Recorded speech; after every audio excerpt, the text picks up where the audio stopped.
What is hype? On the left. Give it to me.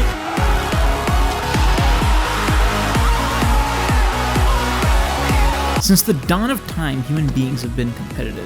Shit, that's how human beings have become the apex species of the planet. You see, as long as there are two people left on Earth, one of them is going to wonder if they can slime the other guy. It's our evolutionary instinct to be competitive. And now, thousands of years later, with modern technology, we have the magnum opus of competition, esports.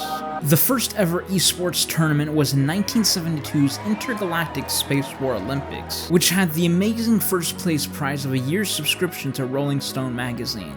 That's kind of doo-doo. You see, between the 80s and mid-90s, competitive gaming was more arcade cabinets who can get the highest score, eat the fruits, and the Donkey Kong ghetto. There really isn't much to say about this era other than Billy Mitchell being a piece of shit human being.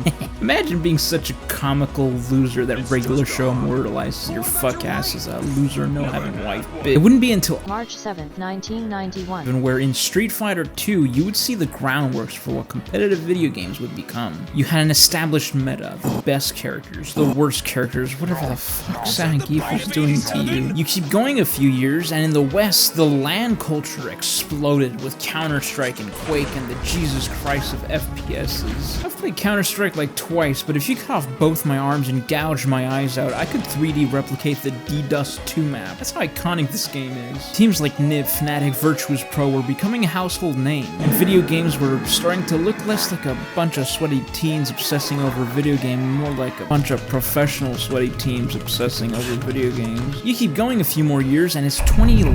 Twitch just changed its name from Justin.tv to fucking Twitch. People aren't just competing anymore, people are now invested. Players are getting sponsors like professional athletes and signing deals and getting flown out to tournaments. Dude, fuck Billy Mitchell, mom, I want to be like Tyler Wong when I grow up. The early 2010s was the era of esports. MOBAs were becoming more and more of a defined genre, which meant that showers were becoming optional. And as I said, two and a half months. The International 2011 had Dota 2 players competing for a whopping prize pool of $1.6 million. Yes, Mama, I'm an athlete now. I don't take showers, it washes away my oil.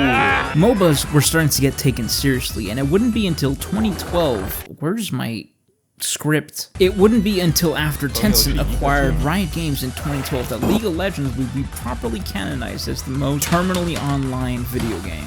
I'm actually addicted to this game. I think it would be easier to quit blue meth than this game. Goddamn right. The early 2010s were hype. I remember the Smash Bros community was huge around this time. Smash Bros tournaments were running 3 different generations of their game. You had Melee, Brawl, Smash 4, and a secret 4th game, Project M. Obviously, Nintendo DMCA'd the fuck out of any competition for their licensed game, which is gonna be another video on itself. But that didn't stop the Melee players from keeping this game relevant nearly 20 years after its release. This sounds like such a chronically online thing to say, but competitive video games are important. Not everyone can play sports, not everyone has a wrinkly brain, but everyone is competitive. Competitive video games are the great equalizers.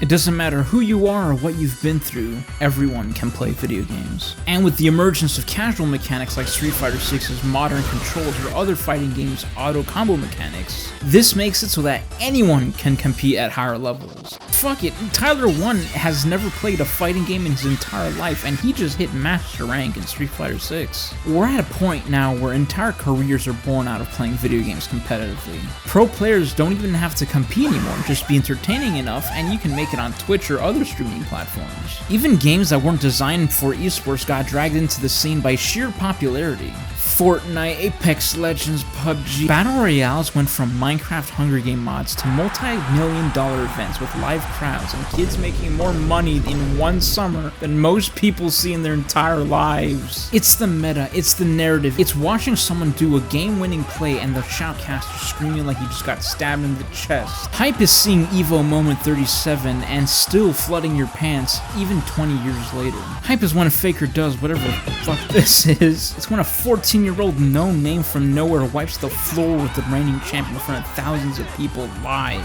If you've ever been a spectator during a major, you know what I mean when I say this shit feels like a religion. Esports is awesome. Watching two people play the same character and somehow play two completely different games. What was that without Taking a shower. Competitiveness is awesome. Competition is awesome. You guys are awesome. I don't have anything more to say now. Go touch grass or queue up. I ain't your dang dad. Well, look at that! You made it to the end! Isn't that great? Isn't that lovely? Isn't that wonderful? If you made it this far, I would definitely recommend you subscribe because, well, you know, I think my jokes are funny, and like a man proud of his work, I'm proud of my work. I know that this video is a lot shorter than my other videos, and that is because hopefully the next one will be longer and will come out a little bit sooner. Only time will tell. We will see how my future me is productive. We'll see if he's got the time management skills to pump out another video at the end of the month. We'll see, but don't get your hopes up. In fact, fuck you. I'm just kidding. Alright, bye.